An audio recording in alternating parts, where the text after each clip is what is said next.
Decades later, its massive influence on the US food system is still being felt. So why shouldn't we believe the tobacco industry won't be involved somehow again as more consumers move closer to this four-way intersection of taste, convenience, nutrition, and functionality?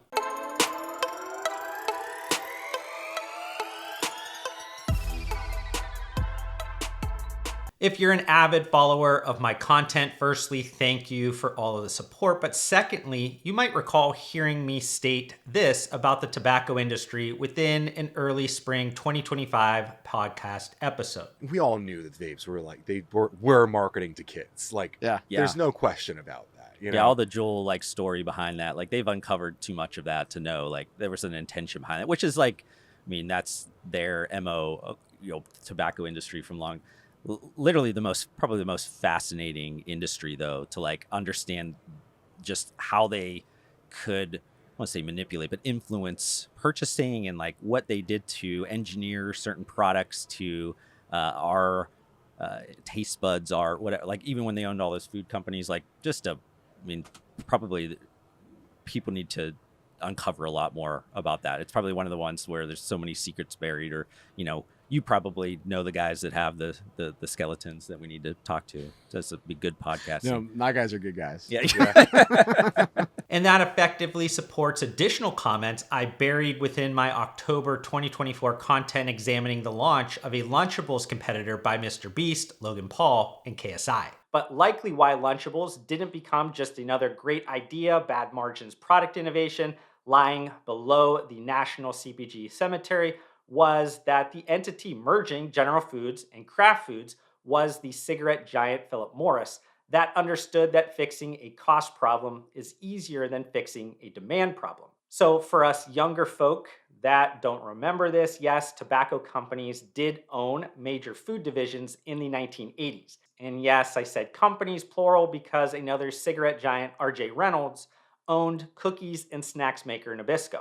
And while these tobacco giants spun off their food companies and largely exited the CPG industry by the 2000s, they left a legacy on the foods that we still eat today, because engineering products to make consumers return for more is a specialty of tobacco companies. A recent study conducted by researchers at the University of Kansas showed that between 1988 and 2001, tobacco-owned U.S. food companies produced more hyper-palatable foods than those not owned by tobacco giants. And for those unfamiliar with this term, hyper-palatable foods have specific combinations of fat, sugar, sodium, and carbohydrates that make them artificially rewarding to eat and harder to stop consuming. But beyond that product development trickery, these tobacco companies also applied strategic marketing playbook elements by leveraging line extensions that appeal to different audience segments. And while I could go on forever detailing how tobacco companies, through the direct ownership of US food companies between the 1980s and early 2000s, greatly impacted the American diet, maybe forever, I'm going to use that last comment about segmentation to rewind this history lesson back even further and introduce you to one of the 20th century's most influential yet invisible characters. Edward Bernays had an uncanny ability to mold public desire. In fact, he's considered the architect of modern mass manipulation, and one of his most famous clients was the American Tobacco Company. In the early 1920s, when Edward Bernays started working with the American Tobacco Company, he was given the objective of increasing sales among women. And while many have heard about his Torches of Freedom publicity stunt that turned cigarettes into a form of women's liberation and modernism, I'm more interested in calling attention to another successful Edward Bernays campaign that predates it.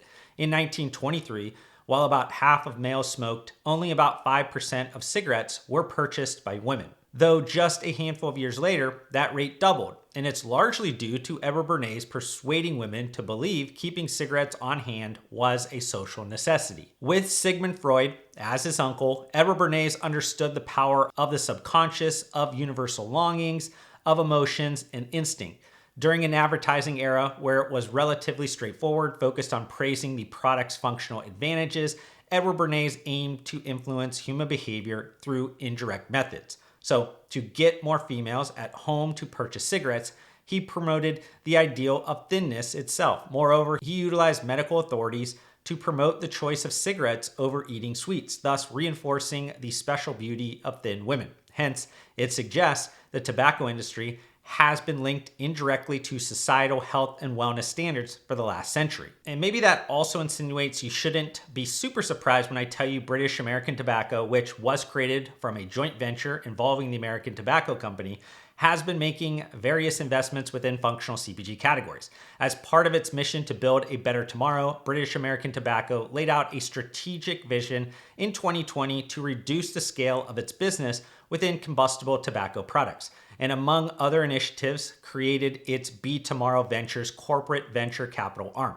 And over the last 5 years, Be Tomorrow Ventures has invested in various brands operating within the intersecting CPG categories of functional foods, functional beverages, and nutritional supplements like Awake caffeinated chocolates, Feel supplements, Hop Water, and the adaptogenic beverage Moment. And for those already assuming the other two largest global tobacco companies must also be investing in functional CPG brands, you'd be correct. The corporate venture capital arm of Philip Morris International has an active investment in the energy gum and mint brand Neuro. Moreover, Altria Ventures started more than 2 decades ago as part of a broader rebranding effort happening at a time when the company still held a significant stake in Kraft Foods. Additionally, Altria has around an 8% stake in the world's largest brewer, which resulted from SAB acquiring Miller Brewing in 2002 and AB InBev acquiring SAB Miller in 2016. Also, beyond Be Tomorrow Ventures, British American Tobacco has a wholly owned subsidiary called the Water Street Collective, which is essentially an agency mashup of product developers and brand creatives, with the first commercialized product launch being small format RTD functional beverages. It appears British American Tobacco wants to test if today's more sophisticated consumer market is interested in kicking old bad habits by embracing new wellness products that target the same benefit area. Because here's the thing, while combustible tobacco products might not be showing any signs of comeback, that doesn't mean nicotine isn't going through a resurgence. So is the recent product launch from the Water Street Collective signaling that Big Tobacco will soon launch nicotine RTD beverages? And I know by now many of you have seen the images or articles about Nicotine Energy floating around the internet, which seems to support this notion of nicotine RTD beverages becoming the next functional beverage category. But hell no. You might feel a certain way about how these companies generate commercial value, but you'd be just plain silly to think Big Tobacco doesn't know every FDA guidance document, rule, regulation, law enforced standard, and anything else even remotely involving the regulatory agency. And the FDA has been very clear for decades that nicotine cannot be a food additive. Plus, the ingredient does not meet the standard of being a dietary supplement. So, echoing what I shared recently on my Twitter, good luck to any startup entrepreneur ignorant enough to think the seemingly broader cultural shift around the potential functional benefits of this stigmatized ingredient now implies there's no longer substantial business risk in commercializing nicotine energy drinks or whatever other packaged beverage variant. And while I went off on a small tangent there, it was purposeful. Big Tobacco fundamentally knows better than literally any current or aspiring market participant which FDA enforcement and or rule interpretation gray area is worth the squeeze. Though it more astutely shows that Big Tobacco is still singing off the hymn book that Edward Bernays gave them almost a century earlier. And whether it's deploying the entire creation of circumstances strategic playbook or not, the fact remains that Big Tobacco is already benefiting greatly from those self-reported and clinically supported functional benefits of nicotine. Zyn, owned by Philip Morris International, and its competitive product equivalents have exploded in popularity over the last few years, largely thanks to users on social media platforms talking about how these nicotine patches suppress their appetite. Sounds familiar, doesn't it? And cognitive enhancement, which is tied to a newer appeal of modern masculinity. And you might think it's harder to manipulate human behavior in 2025 compared to 1925, but I strongly disagree. Come on, the Great Shutdown era. But I'm a firm believer that the underlying human need never really changes. It's just the level of sophistication of the consumer changes, and the internet, providing that level of sophistication in most cases, has a double-edged sword effect. In all honesty, though, this isn't a content piece focused around the staging of deceptively spontaneous events to influence human behavior on nicotine pouches. If so-called zinfluencers make you believe that taking on the world requires a nicotine lip pillow, then all the power to you. And to be completely honest anyways, I generally hold strong libertarian views when it comes to adults consuming whatever the fuck they want. But only if they're able-minded, it doesn't hurt others, and it's done on your private property. Though my primary concern is protecting children, and Zinmania doesn't turn into a remix version of the Juul story. But that's a good transition into the final part of this content. According to Edward Bernays, people must be trained to desire, to want new things even before the old have been entirely consumed. Does that mean big tobacco, with its recent corporate venture capital activity strongly focused on better for you functional food, functional beverage, and supplement brands, really wants to transition away from the old go-to method of selling consumers functionality?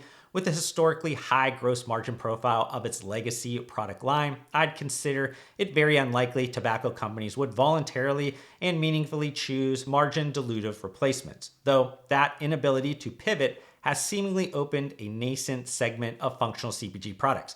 And maybe there were earlier examples, but I remember the brand Grinds started selling coffee pouches about 15 years ago, initially targeting the niche market of baseball players who wanted an alternative to chewing tobacco.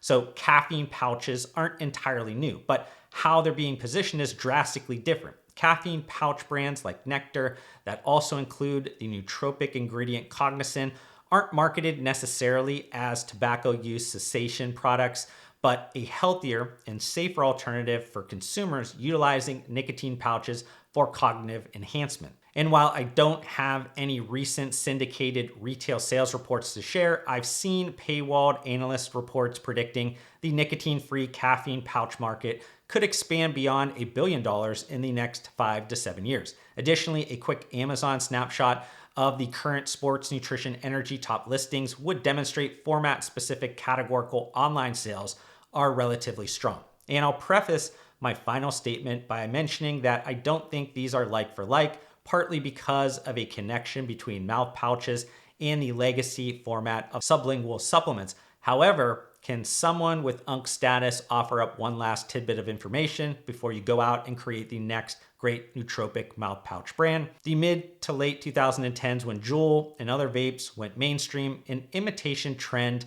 happened within the supplement industry with vapable vitamins. Yet, look around 5 to 7 years later, and you'll almost never hear any supplement industry stakeholder even mention that once buzzy delivery format. But I hope you enjoyed the first principles thinking that went into my latest YouTube video. If you did, can you do me a favor by hitting that like button? That quick and free action helps YouTube know my content is worth spreading to more people. Also, we're getting really close to reaching my next subscriber goal, and it would be great if you join me on this journey. But to do that, we need to fix the fact that slightly more than 3/4 of you that are watching this video right now are not subscribed to my YouTube channel, and that hurts my feelings. Regardless, I want to thank you for giving me some of your attention and time, and I'll see you on the next one.